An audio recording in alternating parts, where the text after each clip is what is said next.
Hola, yo soy Madeleine Sierra de Libresencia y hoy voy a hablar acerca de los focos de atención en el escenario. Cuando estamos en el escenario, somos un ser que es visto por muchos. Y cuando estamos de espectadores, estamos viendo a los que están ahí arriba.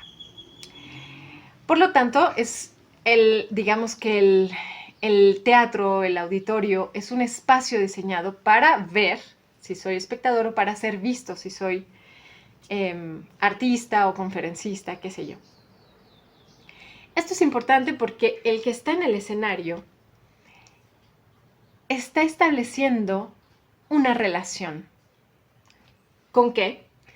Consigo mismo, con los compañeros con los que está, con el público y con el espacio. Y además, obviamente, con el tema de la pieza o con el tema que esté desarrollando.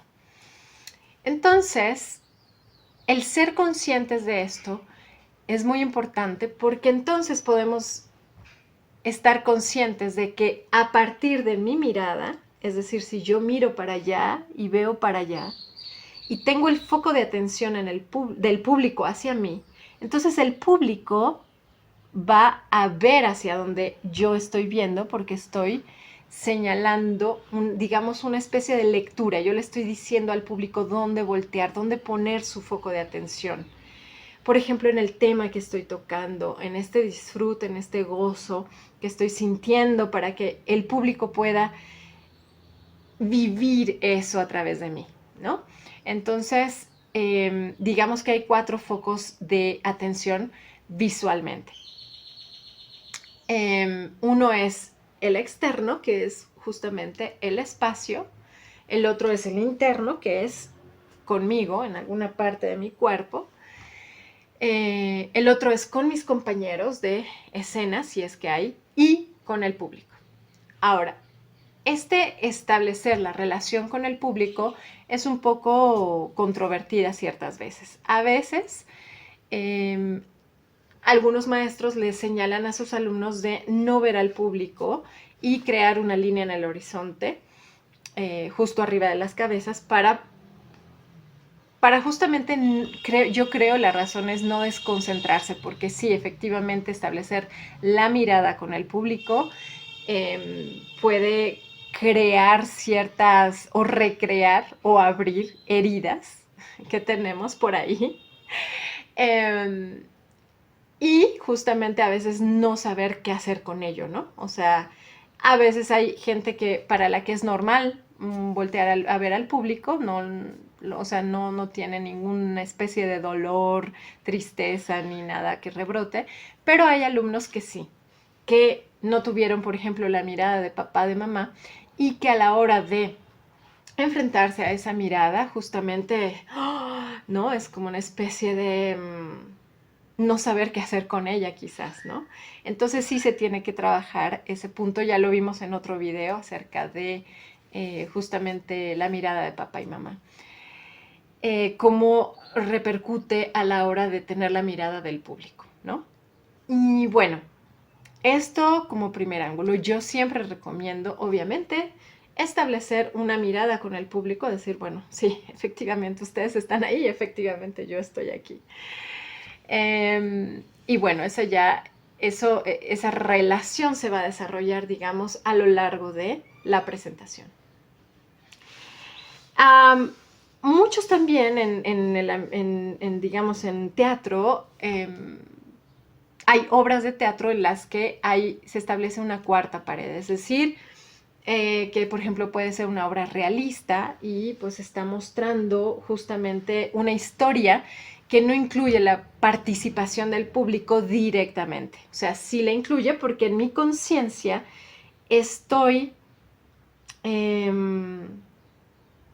o sé que esto que estoy haciendo, viviendo, sintiendo es para que lo vivas conmigo, ¿no? Entonces quizás no se establece la relación físicamente, pero lo que podemos hacer cuando no se establece físicamente es tener la conciencia, como ampliar la conciencia de que eso, el espectador va a vivirlo a través de mí y entonces justamente la manera de incluirlo es ampliar esa conciencia de que todo lo que yo hago sé que estás ahí y es para ti.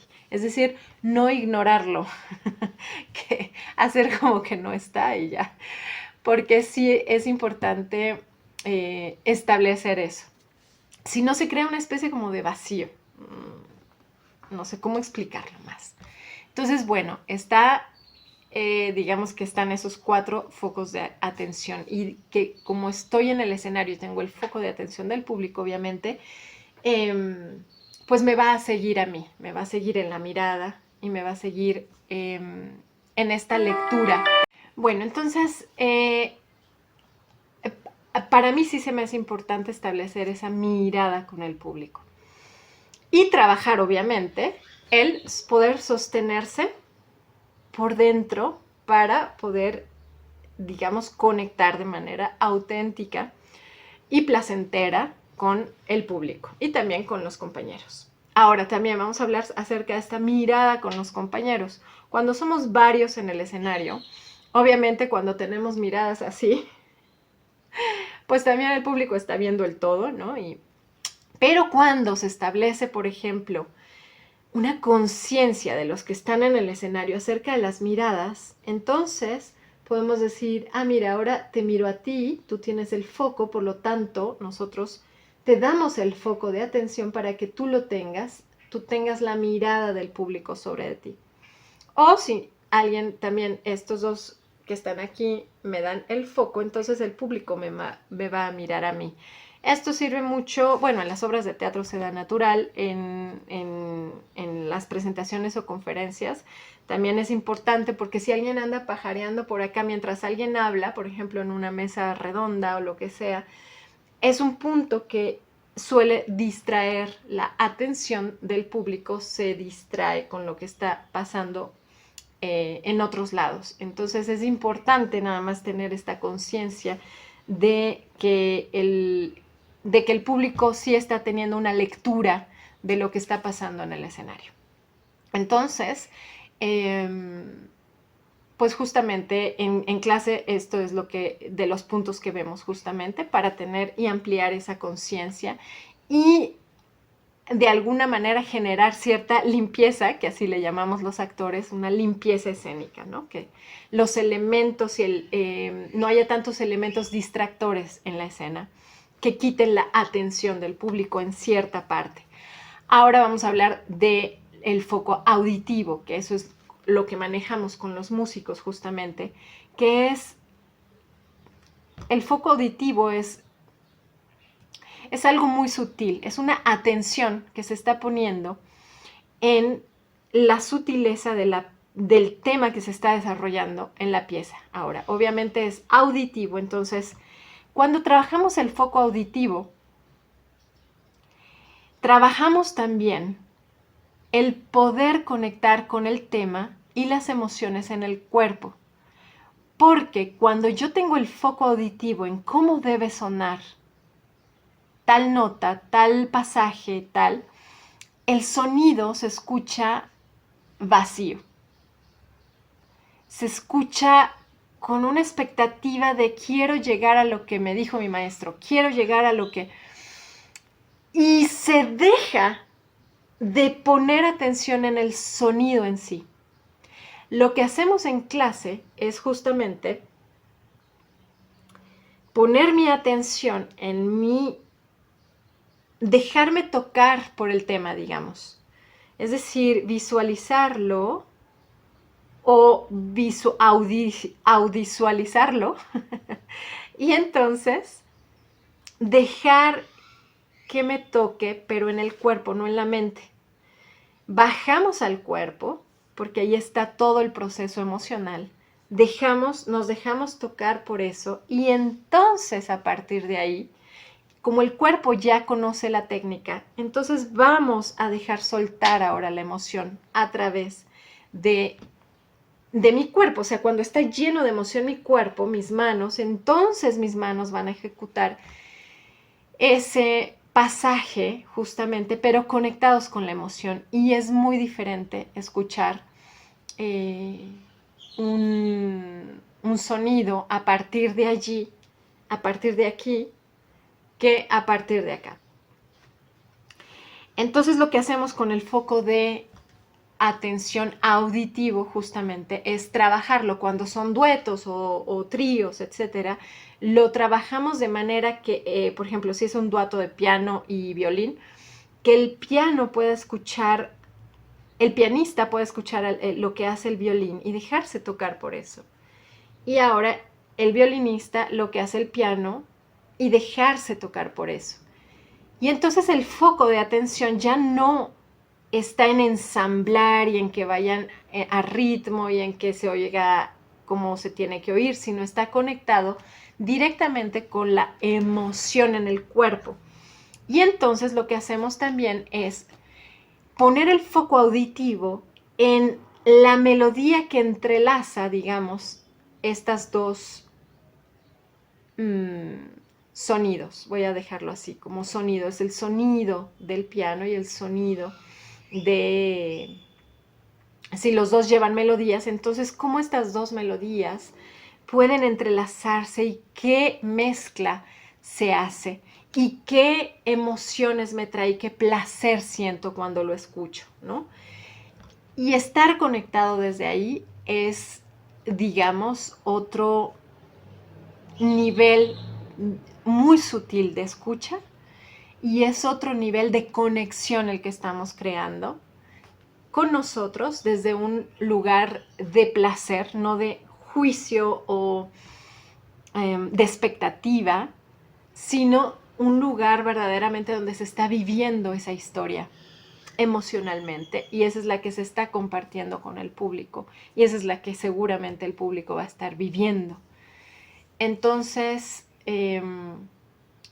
para mí se me hace súper importante este tema porque realmente a partir de ahí el sonido cobra otra dimensión que es justo la cuestión de en este establecer la comunicación hay una cuestión que es, bueno, el canal visual, el canal auditivo y la transmisión, que es llamada por ejemplo, por los sufís como lo que se está transmitiendo inconscientemente o por abajo, algo que no se percibe tanto visualmente o tanto auditivamente, o sea, sí se logra percibir por ahí, pero es algo más allá que está sucediendo en nuestros campos, que se está transmitiendo hacia la otra persona. Entonces, transmitir desde un lugar conectado con la emoción, con lo placentero que es para mí vivir esta historia, es muy diferente a tengo que tocar así, tengo que hacerlo bien, tengo que disfrutarlo, tengo que. El tengo que es estar aquí en la mente. Y aquí en la mente no se puede dar ningún proceso vivo, no sucede la vida. Y entonces parte de lo importante que es estar en el escenario es llevar vida al escenario. ¿Y cómo llevar vida? Pues, ¿qué es la vida? Y vamos a reducirlo a 3 cosas para fines del escenario. Es conectarte con tu respiración, respirar, porque a veces entramos al escenario y se corta ahí el proceso. 2, detenerte a sentir las emociones para que puedan ser transformadas. Y para ello hay un proceso de desbloqueo también, cuando entramos con mucho enojo, estrés o tenemos muchas cosas ahí pendientes, cómo desbloquearlo para ir hacia la vulnerabilidad justamente.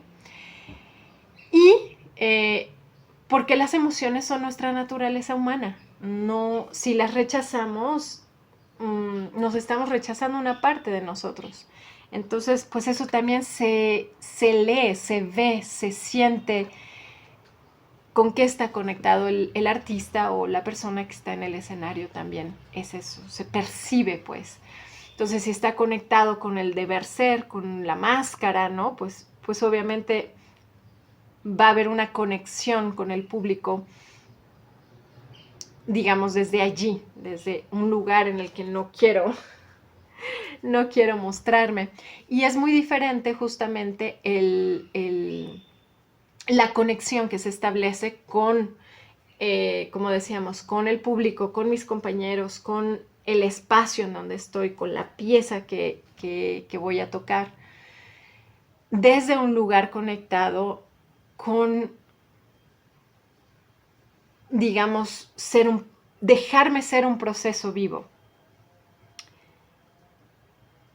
Y para ello, obviamente, es necesario observar mi proceso, tomarme como un observador amoroso de mi proceso para poder justamente, o sea, echarme gasolina, ¿no? Que es de lo que he hablado en otros videos, de echarme, pues justamente valorarme, reconocerme, ser visto por mí, aceptarme incondicionalmente, aceptarme como un proceso de vida. Mi maestro Rodolfo Valencia decía, que era una eminencia en el teatro, decía, yo no puedo separar al artista del ser humano. El artista está donde está el ser humano. Entonces sí, somos un proceso que tiene que pasar por una liberación, digamos, ¿no? Y lo que él proponía era un método de liberación, justamente porque decía, un ser humano o un artista que llegue, un actor que llegue liberado al escenario, liberará a millones de seres humanos. ¿Por qué? Justamente hay este canal que se llama transmisión. Es decir, recibo liberación de parte de otra persona porque el escenario es un espejo, todo lo que sienta el que está en el escenario lo va a sentir el espectador. Si yo siento angustia cuando me equivoco, el espectador también va a sentir angustia y es algo que no le va a gustar sentir. Por eso el manejo del error es fundamental cuando uno está en el escenario, para tomárselo ligero y justamente que no surjan estas cuestiones como de automaltrato, autocastigo, todo eso que ya sabemos, culpa, etcétera, porque el espectador inmediatamente lo va a percibir. Entonces, a veces sí lo podemos percibir por tensiones corporales que suceden, auditivas en el sonido, que justamente se proyecta, y además en esta percepción, ¿no? Que nos conecta alma con el otro. Entonces, justamente, pues se trata de hacer todo un trabajo de liberación en el ser humano para que el artista pueda proyectar justamente esa liberación. Y bueno, es parte de lo que vemos justamente en clase, para ver un proceso, un sonido, un cuerpo liberado. Y bueno, esa es la invitación que les hago para nuestros talleres justamente de presencia escénica. Y bueno, si tienen preguntas, adelante, pónganlas y también propuestas sobre temas que quieran también que toquemos, adelante. Chao.